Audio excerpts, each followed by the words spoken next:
మహదానందమానందమాయను నాదు ప్రియ కుమారునియందు. మహదానందమానందమాయను నాదు ప్రియ కుమారునియందు.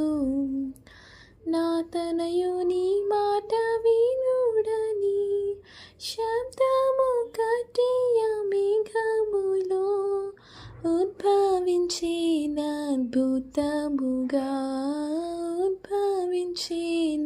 అద్భుతముగా ప్రేమించుచున్నావు నీతిని, దుర్నీతిని ద్వేషించినావు.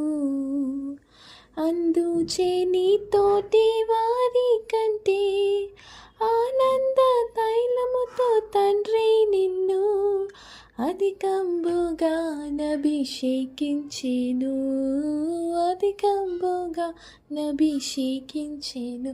మహదానందమానందమాయను నాదు ప్రియ కుమారునియందు.